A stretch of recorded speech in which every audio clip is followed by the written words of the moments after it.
प्यारे बच्चों, मैं गुरु नितेश और आज क्लास 9 के एक्सरसाइज 7.1 का क्वेश्चन नंबर 2 सॉल्व करने जा रहे हैं।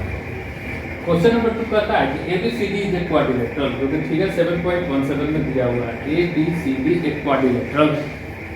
कहता है AB बराबर BC, इस पे ये जो लाइन है AB ये BC के बराबर है और एंगल BAB जो है वह एंगल CBA के बराबर है। ठीक है, तो प्रूव दैट ट्रायंगल ABB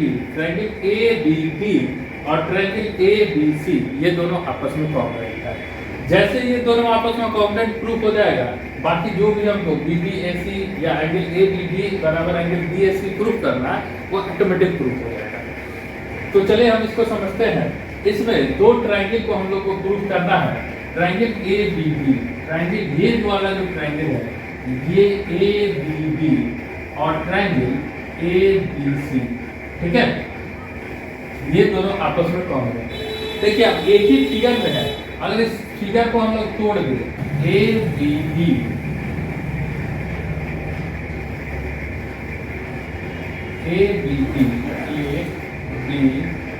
और ये हो गया D, ठीक है, और दूसरा ट्रायंगल बनेगा ABC, ऐसे बनेगा ABC। और इस फिगर में क्या किया हुआ है, ये जो AD है यह BC के बराबर है। इसके अलावा जो एंगल ये A है यह एंगल इस B के बराबर है, ठीक है, और AB जो है AB दोनों में एग्जिस्ट करता है। तो और आराम से इस सवाल को हम बना लेंगे। कैसे बनाएंगे, तो इसका सॉल्यूशन क्या हो जाएगा, in triangle ABB and triangle ABC क्या है, इसमें दिया हुआ है कि एंगल DAB बराबर एंगल CBA।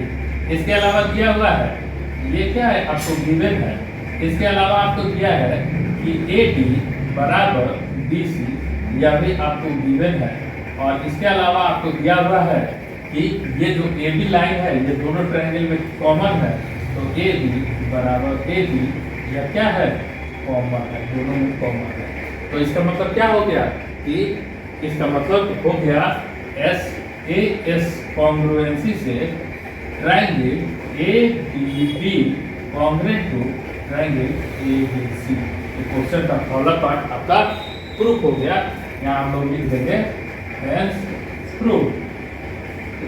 अब सेकेंड पार्ट में आते हैं। सेकेंड पार्ट में कहता है कि BB बराबर AC। सेकेंड पार्ट में कहता है BB बराबर AC। अब देखिए ट्रायंगल ABB कॉन्ग्रुएंट टू है triangle BAC। Congruent ABB triangle ABC is congruent to triangle BAC।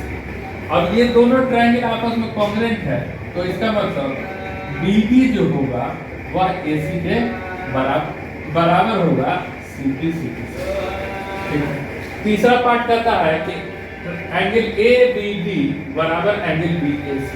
तो फिर से वही बात कि triangle ABB congruent to triangle BAC, hence angle ABB equals to angle BAC, यह भी आपका CP से हो जाएगा। तो इसका मतलब इस प्रश्न के तीनों पार्ट इसी तरह से सॉल्व हो जाएंगे। Thank you.